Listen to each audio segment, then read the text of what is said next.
what's the party position with regards to 2030? There is talk that there are chances that they might not be elections in 2028 as the ZANU-PF and the current opposition I think on a negotiating table to forego elections. What is your party position with regards to the 2030 agenda? We made our party position clear as far as January this year, where we said that the constitution of Zimbabwe is very, very clear regarding term limits.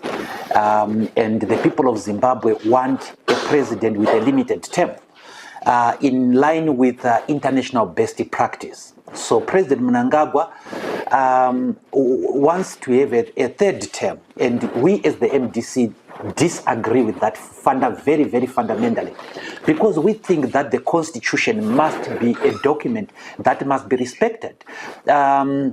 If you allow desecration of the constitution, then it is going to be very, very difficult in the future. The second thing on that point is that it will plunge our country into anarchy. Already there is disagreement within ZANU-PF itself. And the ZANU-PF factions are both armed, or have access to arms, or people with arms. And we don't know how that conflict will unfold. And therefore, a real possibility of conflict exists within ZANU-PF itself. There's no need for Zimbabweans to pay for that. And then the other thing is that it will be very expensive because, number one, there must be a referendum which allows an extension of term. And as you know, a referendum is a full-fledged election. It will cost around $20 million. And then we will have another referendum to specifically allow President Mnangagwa to stand as a person. And again, that's another $20 million, making a total of $40 million. For God's sake, we did not have a crane yesterday to rescue people who had been trapped in that accident. And we need to service our people. Zimbabweans don't need an election right now. They don't need an extension of term. Zimbabweans want a free and fair election. So our position is that we must have elections in 2028, free and fair elections. Senator Mwonzora, why is it that the MDC is frequently involved in legal battles? Rarely or occasionally we hear that you have won this legal battle, you have been challenged, challenges. Why is it that the MDC is always entangled in legal battles? Well, first of all, I have not initiated any legal battle myself. I have been at the receiving end of people who want to circumvent democratic processes. And if you look at these so-called legal battles, they emanate from a democratic process. We had an election in 2020, and there were attempts to nullify those elections. In fact, some people who are now applicants in this matter went to the police to try to get me arrested immediately before the election. My national chairman was actually arrested on the day of the Congress. And the reason for that was to eliminate candidates who could win. So it was to circumvent the democratic process. We had a democratic process in 2022, which was spearheaded by Senator Morgan Komichi as national chairperson of the MDC. It yielded democratic results. I was nominated unopposed by the people in the MDC. And again, somebody, they forgot to challenge that. They thought they could just challenge the Congress. Some people even refused to go to the Congress because they could not face the people, because they are not sellable, because they have never won an internal election in the MDC. And they then resort to legal issues. And of course, because we are law-abiding, we respond legally. Because the alternative is to respond politically, beat up people and so on. We don't simply do that. But all this is people trying to circumvent democratic processes. For example, right now we initiated engagement. I appointed a team of 3 people, Senator Chinake, Honorable Gifty Chimanikire, Mrs. Mnyai. These are very senior people within the MDC to engage Honorable Mwonzora and the company. And what do? They try to, instead of concluding that, they try to stage a hostile takeover on the MDC because they have a person they don't want. The fact of the matter is that the MDC people elected me and I have my term. So that's why there are so many legal battles. But we will prevail. Thank you so much, Senator Mwonzora, for that response. And we understand that you are participating in Epworth by-elections, a move that appears to contradict your previous stance with regards to by-elections. Why is it important for you to take part in these by-elections? Political stances are never rigid. And if you read the books by Vladimir Lenin, there is a very interesting quotation by Vladimir Lenin. There is no prescribed method of struggle. Every method will depend on the circumstances that exist.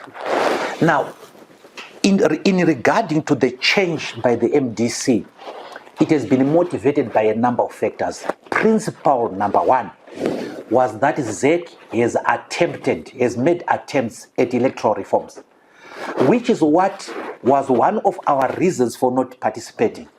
They have tried to, through their strategic document, to make the playing field more even. We would want to test that. So it is important that we test that in a democratic way. And that's why we are participating in Epworth. But also, sometimes you need to protect the people.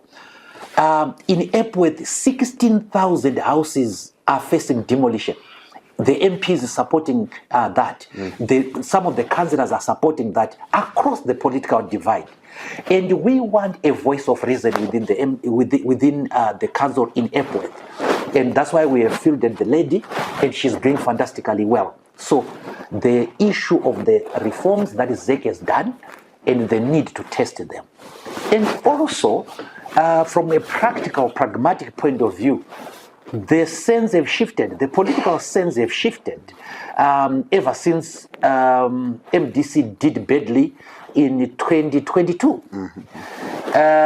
Those who were at the forefront are no longer at the political forefront. And there is national discourse now on who the true opposition is. And our name is featuring in that discourse. And we want to test that. Okay. Thank you so much, Senator Mwonzora, for that response. But if you want to be honest, you are up against a well-oiled machine in Epworth with both individual fronting the ZANU-PF campaign. Do you still believe your party stands a chance? Goliath was much, much bigger than David, wasn't he? But was he not defeated? He was. He was defeated because money and size don't buy anything, everything. If money and size bought everything, only billionaires would be presidents of countries or prime ministers of countries or heads of state. But you rarely get a situation where the richest man in your country is the president. This is because there are other factors that the electorate looks into. For example, the MDC delivered in Epworth on the issue of regularization. The MDC is fighting against demolition of the structures. The MDC has the capacity to fight that. And therefore, we are not worried about the money that Mr. Tagwire and the company has because they are flaunting that wealth. But even that wealth is being selectively given. He has promised to give to 5 youths in the entire Epworth, which is more than, I think, 500,000 youths within the entire Epworth. It could be more than that even. So we are not worried about the well-oiled machinery. Remember, we have defeated ZANU-PF before. In 2008, we beat them even for presidency in all the councils. And I bet you most of their candidates were richer than our candidates. So we are not worried about the machinery. We are able to campaign at least. We have the cars also, which are in proportion to the size of the constituency. There are 6 motor vehicles from the MDC that are operating in Epworth. Our candidate is election material. And if you noticed, we were the first to put election material there. And our door-to-door campaign is going on very, very well. Yes, ZANU-PF is richer, but we have had richer people before being defeated by poorer people. And suppose the MDC wins, what lessons are you drawing from this experience as we head into the next election? And what would such a victory mean for your role and positioning as the opposition? It may be too early to preempt things, but you are asking a hypothetical question. Yes. If we win, the first lesson, of course, will be that timing is very important. And the MDC is not just participating. You can see that the timing is not random at all. And therefore, our timing was good. Number 2, it is the ability to read the political temperatures within the country. Number 3 is to listen to the local leadership. Number 4 is to make sure that when you do candidate selection, it is through a democratic process. The lady that you see was democratically elected to represent the party. The other lessons we will learn as we get to the... Yeah, true. But there are certain things that we have done right. We have polling agents to man all the 20 polling station. Of course, we are hearing a rumor that the polling stations could be 18.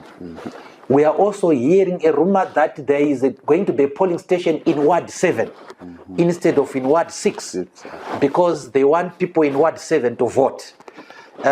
We are monitoring that, and we will have our ears on the ground and our eyes everywhere.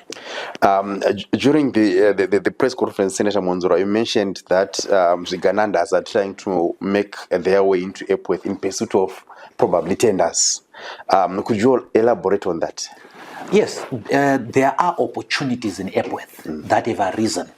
And why is it that Mr. Tagwirei, Mr. Sakwanya, all of a sudden are interested in Epworth? Don't we know that in Epworth there is a stand for a stadium that the Olympic, the Zimbabwe International, the Olympic Committee wanted to construct? Now, a possibility exists that that project could go on. There is also a possibility that the destruction of the 16,000 houses will pave way for a construction of something else. So these people have publicly confessed that they get their money from tenders. And Mr. Tagwirei himself said it, that if you are not a tenderpreneur, then you are stupid as a businessman. So there is no question that when a tender arises in Epworth, he will want to be the first beneficiary. He has to say that it is not true. And if he really loves the people of Epworth, why is he only giving to ZANU-PF youths? Why is he not giving to all youths, including our political youths? He's not giving them. He's giving to ZANU-PF youths. And why is he doing it now? He's doing it at a time that he was campaigning to get into the Central Committee of ZANU-PF. And he was using the rally to boast about his wealth, to showcase the people that he had put it in, ZANU-PF people that he had put into his pocket. That's why you had the announcement about people who had been given cars. What did that have to do with the Epworth people? Now, Senator Mwonzora, you always speak of politics of rational disputation, and I know you've been asked this question a lot of times. And are you open to collaborating with other political parties as we go into 2020? That is, if we do have elections in 2028. And do you think a united opposition stand a chance against ZANU-PF? Of course, the MDC, for example, right now, we have approached other political parties to support us in Epworth. That is the beginning of collaboration. About 4 or 5 opposition political parties have been very positive in their response. And the MDC has always said that it welcomes the unity of purpose of all progressive forces. Of course, it stands to reason that people must enter an election as a united front.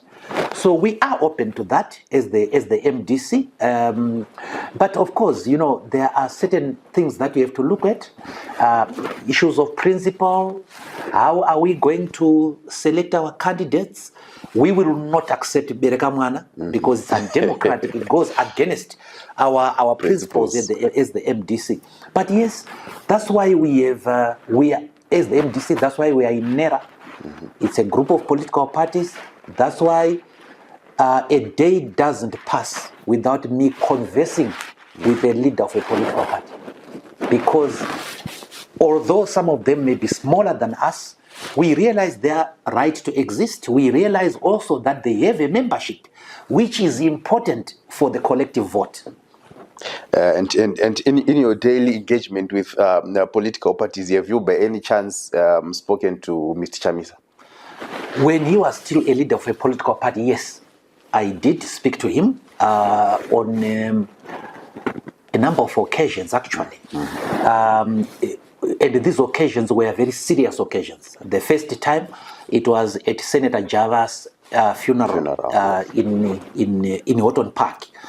And I remember saying to him publicly that we have no option, my brother Chamisa, but to unite the people of Zimbabwe, number one, or to unite to solve the problems of Zimbabwe together.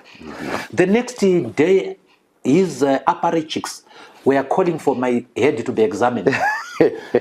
And we met at this very famous mortician, I think it was Father Kampira, funeral in Warren Hills.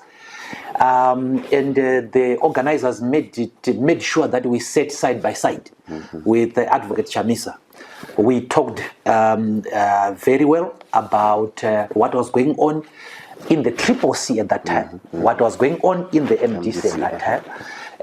And I asked him about what he was thinking politically. Of course, he hadn't told me. I think he had announced that he was moving away from the CCC. He had already resigned from the CCC at that time, and I asked him what his political plan was, and he said he could come to us. that was what I wanted to ask you. Did you invite him to join the MDC?